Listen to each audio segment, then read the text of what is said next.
pluriel. Tanguy Arrêt.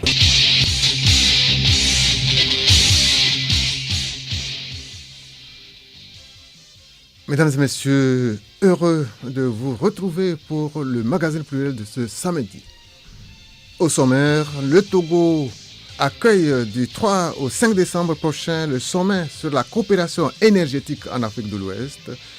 Ces assises permettront aux acteurs de l'industrie de discuter de l'avenir de l'énergie dans l'espace. L'information a été donnée en conférence de presse hier à Lomé. Coup d'envoi hier de la Foire internationale de Lomé, 19e édition, un événement phare pour l'économie nationale, placé sous le signe de l'innovation, coopération et du développement durable. Alexandre De Souza, le directeur général du CETEF, est notre invité. Elle s'occupe des tout petits, elles, ce sont les assistantes maternelles. Elles étaient à l'honneur le 19 novembre dernier dans le monde. Un métier noble à découvrir ou à redécouvrir dans ce magazine pluriel. Autre sujet de cette édition, les échos du palais, les sports et la revue de presse.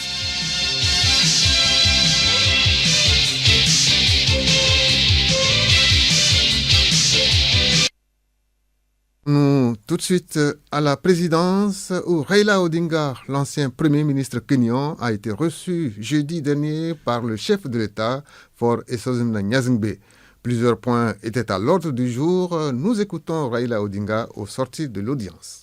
Well, first, very grateful for this meeting with the President Gnassingbé. Je suis très reconnaissant pour cette rencontre avec le président Gnassingbé. Je suis venu ici parce que, comme vous le savez, je suis candidat à la présidence de l'Union africaine et je suis venu solliciter son soutien. Au cours de nos discussions, nous avons abordé de nombreuses questions importantes concernant notre continent.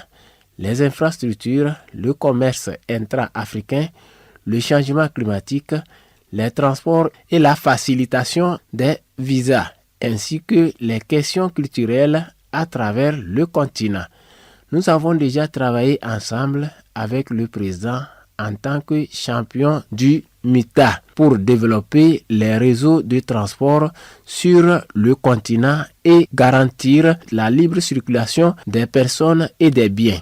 Nous pensons qu'il est possible d'offrir des opportunités aux jeunes pour qu'ils contribuent au développement, en particulier dans des domaines comme l'intelligence artificielle et l'éthique. Il est également crucial de s'assurer que l'Afrique reçoive une compassion équitable pour les impacts du changement climatique.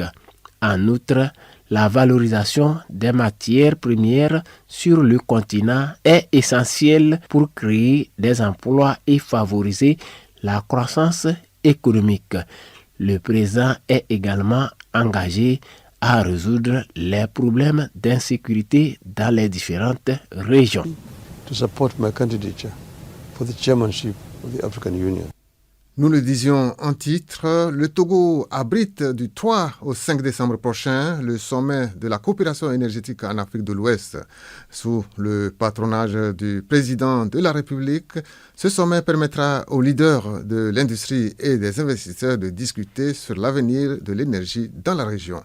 Devant la presse hier, les organisateurs ont édifié les uns et les autres sur les motivations du sommet qui se tiendra à Lomé et d'Assignon.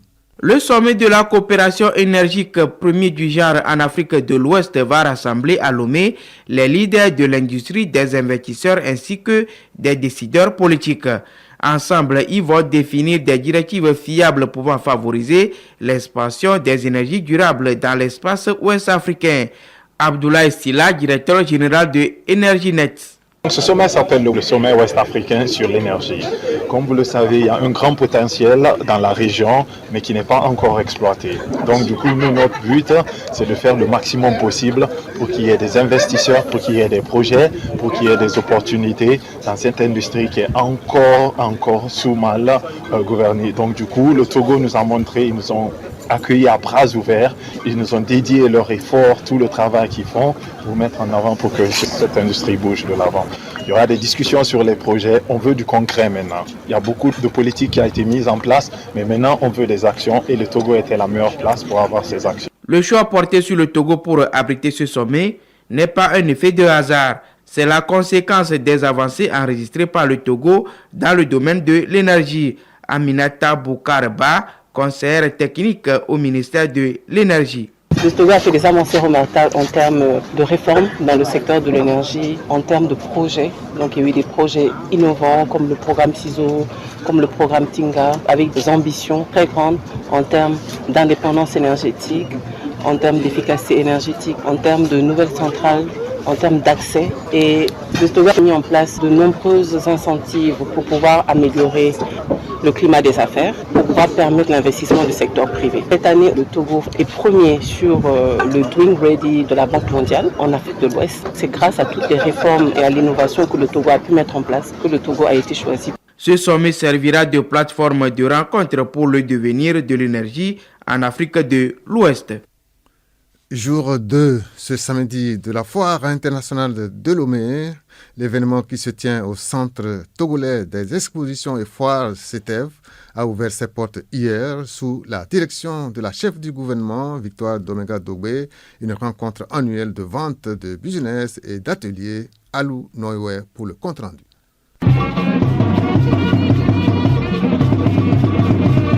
Musique de fanfare mêlée de folklore. C'est donc dans cette ambiance festive que la Foire internationale de Lomé a ouvert ses portes. Cet événement, 19e du genre, invite les acteurs économiques à réfléchir aux différents moyens de développement des sociétés.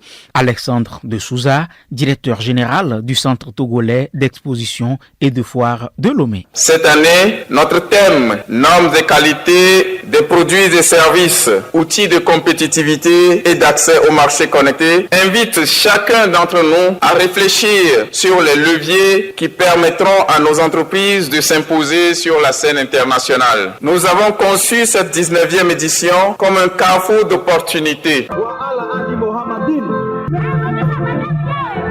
Cette prière, en guise d'intermède, a servi de souhait de bienvenue à Massoudou Cissé, directeur général de l'Agence pour la promotion des exportations du Mali, chef de la délégation malienne, pour présenter ses civilités au peuple togolais. Ndi Eloale, je voudrais présenter les salutations fraternelles de son Excellence le général d'armée Assimi Goïta, président de la transition du Mali, à son ami et frère, son Excellence Faure Gnassingbé, celui dont le leadership, la persévérance et la détermination ont permis la participation remarquable et remarquée de la République du Mali à la 19e édition de la Foire internationale de Lomé en tant que pays invité d'honneur.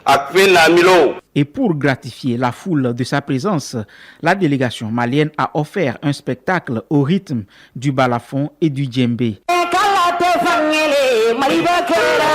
Un intermède suivi du discours solennel d'ouverture de Mivédor Sambiani Kai, ministre en charge du commerce et de la consommation locale. C'est pour moi un réel plaisir et un agréable devoir de prendre la parole en ce moment solennel pour vous souhaiter au nom du gouvernement une cordiale et chaleureuse bienvenue à la cérémonie d'ouverture officielle de la 19e édition de la Foire internationale de Lomé, l'une des plus grandes plateformes d'échanges commerciaux et culturels d'Afrique. C'est sur cette note que je déclare au nom du gouvernement ouverte la 19e édition de la Foire internationale de Lomé. Vive la Foire internationale de Lomé. La coupure du ruban et la visite des stands ont mis fin à la cérémonie d'ouverture. Alou Noywe, parlons santé à présent. Une soixantaine de journalistes étaient en atelier hier à Agbodrafo dans la préfecture des Lacs. Les échanges ont porté sur les principes fondamentaux de l'assurance maladie universelle. L'accent a été mis sur l'importance de l'AMU dans le dispositif de la protection sociale. Kilim Boyode. Organisée par le ministère de l'Accès aux soins et de la couverture sanitaire, cette rencontre s'inscrit dans le cadre du renforcement des compétences des professionnels des médias sur l'assurance maladie universelle et ses spécificités. Cela permettra à la presse, maillon important dans le relais et le partage de l'information, à mieux sensibiliser l'opinion publique sur cette réforme sociale entreprise par l'État il y a 12 ans. Cette formation lèvera à coup sûr les zones d'ombre sur l'assurance maladie universelle, selon Jean-Marie Tessi et Wanoulé, ministre en charge de l'accès aux soins. L'atelier de ce jour, nous l'avons imaginé afin de partager avec vous quelques outils qui permettent de mieux communiquer avec nos concitoyens en votre qualité d'éveilleurs d'esprit, d'éducateurs de base. Il faut déjà avouer que l'assurance en elle-même, c'est un métier. On ne la comprend pas toujours facilement. L'assurance a son langage. C'est même pour cela qu'un premier module doit pouvoir expliquer ce que c'est que l'assurance maladie tout court, sans même parler de l'assurance maladie universelle, parce que l'assurance maladie universelle est une variante. Pour les journalistes présents à cette session de formation, plus de difficultés dorénavant dans le traitement de l'information liée à l'assurance maladie universelle. Les éléments que nous avons aujourd'hui nous permettent de pouvoir mieux informer la population sur ce qui se passe. Vous savez que beaucoup de personnes font beaucoup de reproches par rapport à ce qui se passe au niveau de la MU. Ça a été l'occasion pour nous d'avoir les éléments nécessaires qui nous permettront de communiquer, d'informer la population. Nous sommes situés par rapport aux deux communications qu'on nous a présentées. Donc, je crois que nous pouvons suffisamment communiquer là-dessus. Plusieurs autres sessions de formation sont prévues pour les journalistes de l'intérieur du pays dans les jours à venir. Fin hier de la journée des membres du bureau de la représentation de la commission de l'UEMOA au Togo. Ils ont pendant 5 jours discuté des chantiers de l'institution et de la coopération entre les États membres. Sibylle Osson. Cela fait maintenant 30 ans que l'UEMOA travaille au service de l'intégration économique dans ses 8 pays membres. Aujourd'hui au Togo, il est question de faire connaître les chantiers ouverts ici et là par l'Union. Autorités administratives, opérateurs économiques, forces de l'ordre et de sécurité et professionnels des médias sont désormais mis au parfum de la politique commerciale de l'UEMOA et des dispositions de la zone de libre-échange continentale africaine ZLECAf. Tankare Ibrahim, conseiller au bureau de la représentation de l'UEMOA au Togo. Le rappel n'est jamais trop. En termes de compréhension, les gens ne sont pas au même niveau. Et il y a toujours de nouveaux acteurs qui arrivent, qui n'ont pas l'information, donc il faut toujours continuer. Et c'est vraiment l'un des objectifs de nos activités-là. D'abord informer tous ceux qui sont les acteurs au sein de l'espace IMOA, maintenant au niveau particulièrement du Togo, et ensuite les sensibiliser, qu'ils comprennent c'est quoi l'IMOA, les activités de l'IMOA, les missions de l'IMOA, de façon globale et au niveau de chaque pays.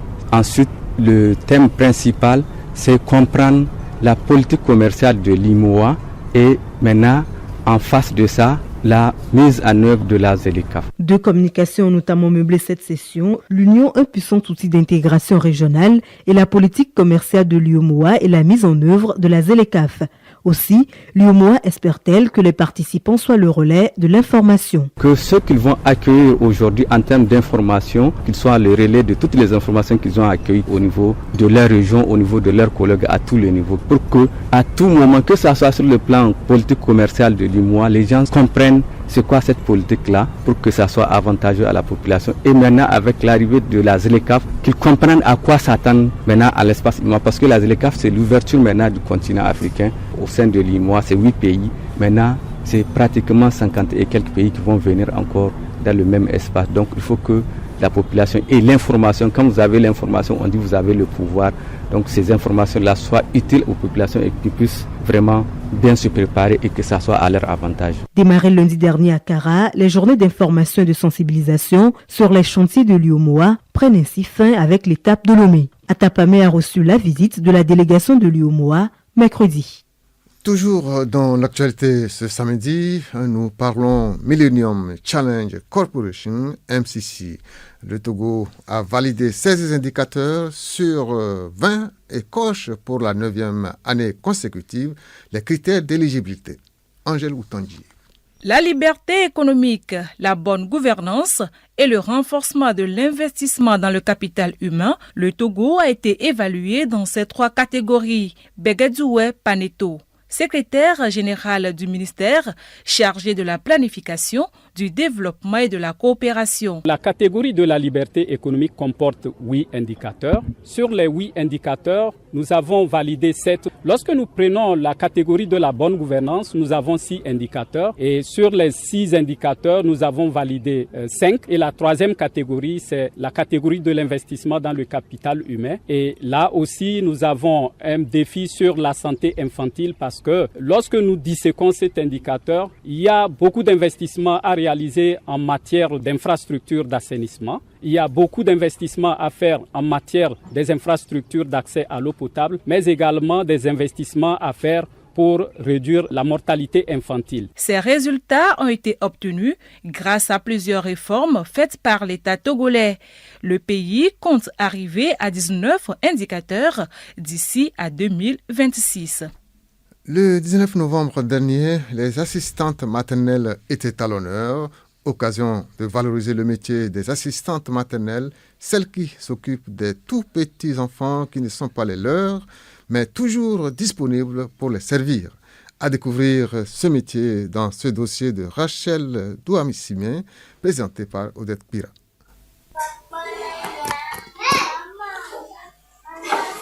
Le travail des assistantes maternelles, comme tout autre métier, requiert une formation professionnelle et demande beaucoup de patience. Dame Estelle, teint clair, visage ovale, mesurant 1,60 m, toujours souriante, est une jeune femme de 37 ans, éducatrice du préscolaire dans sa 18e année de service, nous parle de son expérience. Le travail n'est pas du tout facile, mais si tu arrives à maîtriser les enfants, tu n'en auras pas de difficultés dans ce travail, tout en remplaçant en un moment le parent biologique de l'enfant, en éduquant et instruisant l'enfant. Pour être éducatrice au préscolaire, tu dois avoir une formation au préscolaire. Tu dois être capable de supporter toutes les caprices des enfants, être l'ami des enfants. Tu ne dois pas être quelqu'un qui se met vite en colère, être toujours à l'écoute des enfants. En suivant un programme officiel bien élaboré, les tout petits enfants sont instruits et éduqués par de différents jeux et chaque jeu favorise un éveil d'esprit chez eux.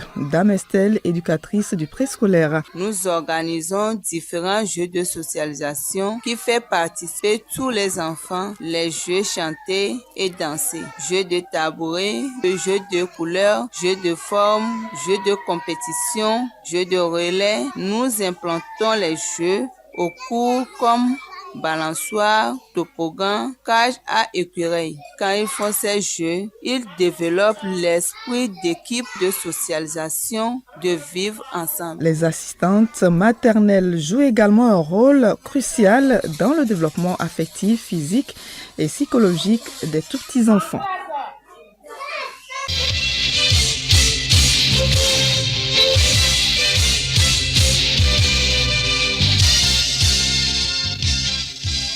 Nous sommes à l'actualité hors du Togo. Johnson Pakoum, vous êtes avec nous. Que retenir? Nous allons tout d'abord au Bénin, où le Bénin assouplit le transit des personnes et des biens vers et en province du Niger. Les discussions ont repris pour tenter de normaliser la situation. Seuls les produits vivriers cultivés au Bénin, tels que le maïs, le mil et le sorgho, restent interdits de sortie. Et puis en RD Congo, le Premier ministre Judith Suminwa est arrivé hier à Goma. C'est dans le cadre d'une tournée d'évaluation de l'état de siège dans la province de l'Ituri au nord Kivu. Un bilan de dispositifs sera dressé à fin de travaux. Et puis, sommet sur le climat en Azerbaïdjan, le nouveau projet d'accord sur le financement de l'action climatique dans les pays en développement est totalement inacceptable, selon le président du groupe africain à la COP29 à Bakou. La proposition faite par les pays développés de fournir 250 milliards de dollars par an d'ici 2035 est totalement inacceptable et inadaptée pour mettre en œuvre l'accord de Paris, a déclaré le négociateur kenyan Ali Mohamed au nom du groupe.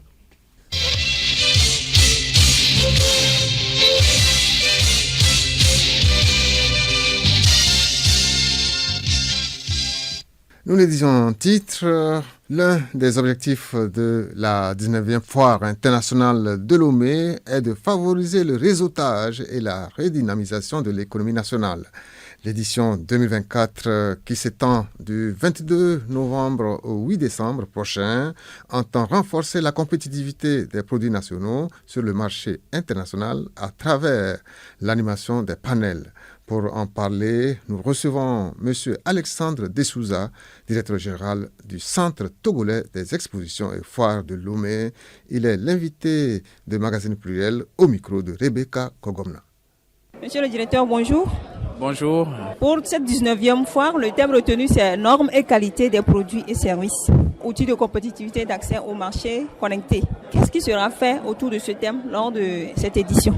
Voilà, nous aurons autour de ce thème à développer 2 panels pour sensibiliser les entreprises togolaises, les amener à intégrer les normes qualité, les normes standards pour accéder aux marchés internationaux. En fait, il s'agit d'aller plus loin, de viser plus loin, de produire suffisamment, non seulement pour le Togo, mais aussi pour l'international. Parce que vous savez, nous sommes sur un marché mondialisé, un marché de challenge et d'autres pays aussi sont là et concurrence. Nous avons beaucoup de très bons produits que nous pouvons amener à l'extérieur et donc voilà, il faudrait les amener de façon pédagogique. Voilà pourquoi nous avons choisi ce thème-là, développé par des spécialistes, des experts qui viendront pour nous entretenir.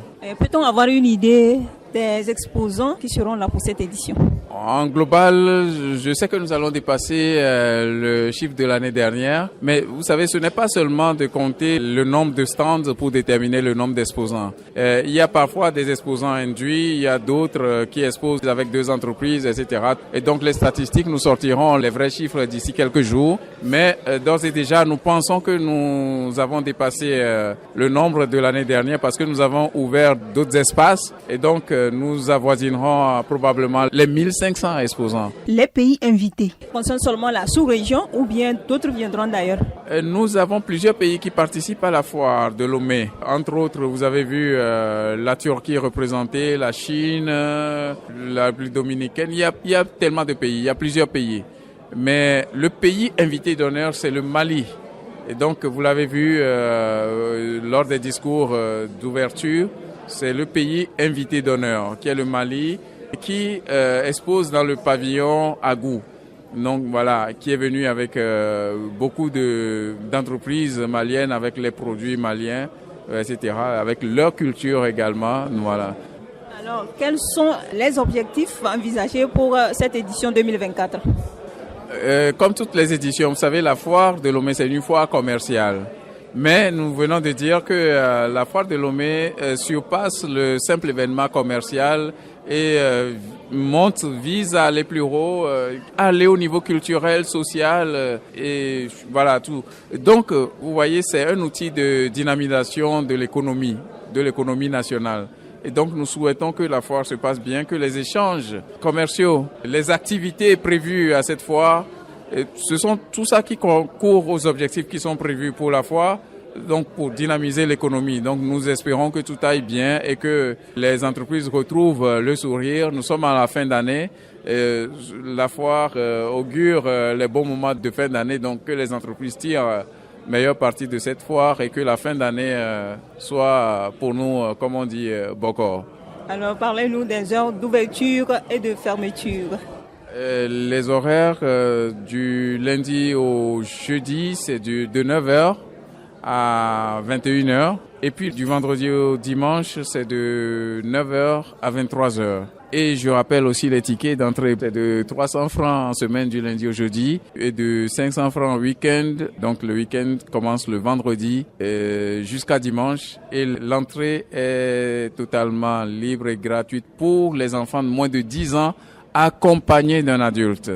Voilà. Pour conclure, qu'avez-vous à dire à la population togolaise et au-delà? Vous savez, quand on fait une cérémonie d'ouverture et vous voyez toutes les autorités qui sont venues à cette cérémonie, tous les officiels qui sont là, c'est un exemple, c'est un message fort de l'autorité pour dire, écoutez, voilà, je viens vous montrer le chemin.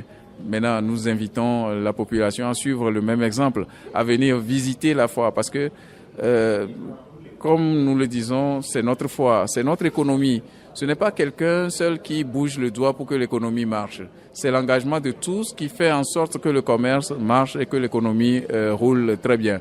Et donc, le message que j'adresse à la population, c'est de se déplacer, de venir encourager nos entreprises, de venir visiter, de venir découvrir tout ce qui se fait de beau au Togo. Parce que parfois, nous avons tendance à l'oublier parce qu'on ne le voit pas. On a tendance à accueillir tout ce qui vient d'ailleurs comme le meilleur. Nous avons de très bons produits au Togo et c'est l'occasion de découvrir tout cela à la fois.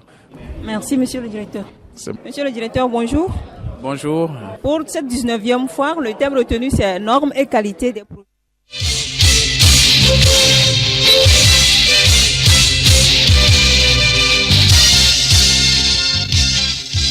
Ah oui, de la foire à la justice, il n'y a qu'un pas. Aussi rendons-nous au palais de justice pour y vivre les échos. Écho du palais, l'affaire de ce samedi porte sur l'arnaque. Abdou, un jeune homme, brise le rêve de plus de 400 jeunes Maliens avec son faux projet d'installation d'une mine d'or. Accusé de faux et usage de faux, il est condamné à 8 ans de réclusion criminelle. Retour sur les faits avec Hélène Assabi. Les faits se sont déroulés entre avril et mai 2020. Une rumeur se répand dans la ville de Sikasso selon laquelle un agent d'une société minière procède à un recrutement massif de travailleurs pour l'exploitation de la mine d'or de Tabakoto en substitution de l'entreprise déjà existante sur le terrain. L'agent recruteur indiqué, en l'occurrence le sieur Abdou, a très vite été sollicité par des centaines de jeunes en quête d'emploi. Pour donner du crédit à son projet, il confectionne un badge à l'effigie d'une société minière dénommée Michael Gold SA. Sur recommandation de Abdou, les jeunes candidats au supposé recrutement ont pris d'assaut une banque de la place pour ouvrir leur compte pour une domiciliation bancaire. Face à cette affluence inhabituelle, le chef d'agence s'est renseigné sur la prétendue société minière, puis a instruit ses services d'arrêter l'opération de domiciliation concernée. Au même moment, Abdou a demandé aux jeunes candidats, comme condition indispensable du dit recrutement, de se soumettre à une visite médicale dans une clinique. Ainsi, les médecins ont procédé à l'examen médical de 485 candidats au recrutement en raison de 20 000 francs CFA par candidat sans percevoir le moindre sou au titre de leur prestation d'un montant total de 9 700 000 francs CFA. Pour persuader davantage de l'existence de son entreprise, Abdou n'a pas hésité à louer une salle de conférence dans un hôtel pour les besoins des prétendues formations de ses futurs employés en raison de 250 000 francs par jour et pendant 7 jours, soit la somme de 1 750 000 francs CFA ainsi qu'une villa à 350 000 francs CFA par mois, d'où le montant total de 2 100 000 francs CFA. Il a pris également une chambre où il totalise un mois d'impayé pour le montant total de 2 925 000 francs CFA. C'est dans ce contexte qu'une dénonciation anonyme a alerté le commissariat de police de 2e arrondissement de Sikasso sur le comportement suspect de Abdou.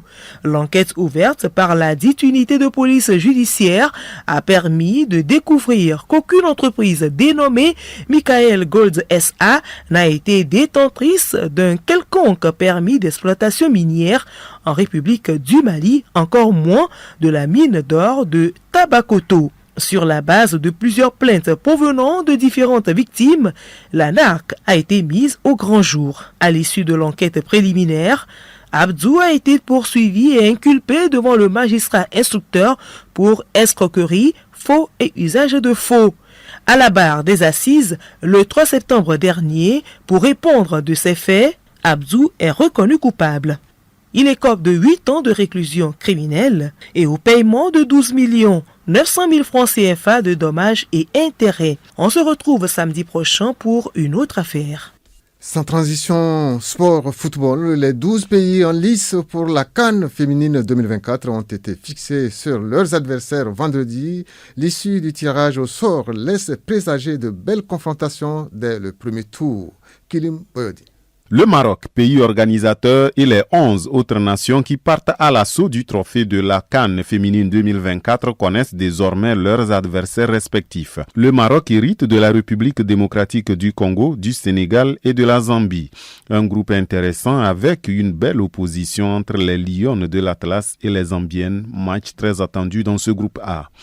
Dans le groupe B, le Nigeria, poids lourd du continent et ultra favori de la compétition, sera aux côtés de la Tunisie, l'Algérie et du Botswana. Le Mali, la Tanzanie, le Ghana et l'Afrique du Sud forment le groupe C. La compétition se tient au Maroc du 5 au 26 juillet 2025. Revue de presse pour boucler ce journal. Entre autres sujets abordés cette semaine, la cherté des produits de première nécessité, notamment l'huile végétale et les différents chantiers des infrastructures sanitaires. Léontine Atogima. Le libéral parle de 70 infrastructures sanitaires en chantier sur l'ensemble du territoire. Les travaux traînent. Le ministre de l'Accès aux soins exige des résultats dans les meilleurs délais, rapporte le Mania Libéré. L'apparition indique que sur les 70 sites visités par le ministre Tessi, nombreux accusent des retards significatifs et certains n'ont même pas atteint 40% d'avancement malgré des délais contractuels déjà largement dépassés. Face à cette situation, le ministre de l'Accès aux soins et de la couverture sanitaire a exprimé sa colère, relate le journal dans ses colonnes. C'est inadmissible. L'État mobilise des ressources importantes pour ces projets vitaux et nous ne pouvons pas tolérer de telles lenteurs alors que les populations attendent des infrastructures avec impatience, a dénoncé Jean-Marie Kofi Tessi. Le libéral revient et rappelle que l'accessibilité aux soins de santé relève des priorités du gouvernement. Mais Gainfo confirme en ces mots, l'État investit dans l'humain. À travers cette phrase, l'hebdomadaire annonce également la construction bientôt d'un centre de traitement de cancer. Le Premier ministre, Madame Victoire Tomega Dogbe, a posé la première pierre, précise Dounia Le Monde. Une fois opérationnel, le centre contribuera à une meilleure prise en charge des patients atteints de cancer. Le dialogue de son côté annonce que les victimes des cas de viol pourront être secourues grâce à un numéro vert. Le 10-14, pour signaler les cas de viol, mentionne la Nouvelle Tribune. Ce dispositif du ministère de la Sécurité et de la Protection civile vise à renforcer la lutte contre le viol et à soutenir les victimes, écrit la parution. Briser le silence avec le 10-14, exhorte Canal D. Dunia Le Monde rompt également le silence sur la montée en flèche du prix de l'huile végétale. De 18 500 francs, le bidon de 25 litres est aujourd'hui à 36 000 voire 32 000 francs CFA, relève le journal.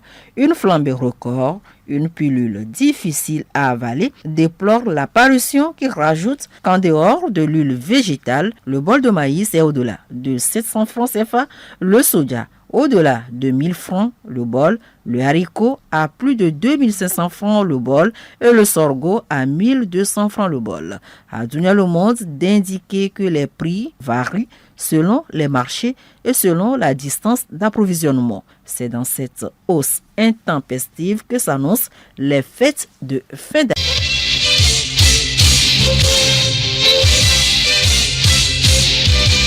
Le magazine pluriel de ce samedi s'achève ainsi. Le rappel des titres à présent. Le Togo accueille du 3 au 5 décembre prochain le sommet sur la coopération énergétique en Afrique de l'Ouest. Ces assises permettront aux acteurs de l'industrie de discuter de l'avenir de l'énergie dans l'espace. L'information a été donnée en conférence de presse hier à Lomé. Coup d'envoi hier de la foire internationale de Lomé, 19e édition. Un événement phare pour l'économie nationale placé sous le signe de l'innovation, coopération et du développement durable. Alexandre Dessouza, directeur général de CETEF, était notre invité. Elle s'occupe de tout petits. Ce sont les assistantes maternelles. Elles étaient à l'honneur le 19 novembre dernier dans Le Monde. Un métier noble mis à découvert dans ce magazine pluriel. Autre sujet de cette édition, les échos du palais, les sports et la revue de presse.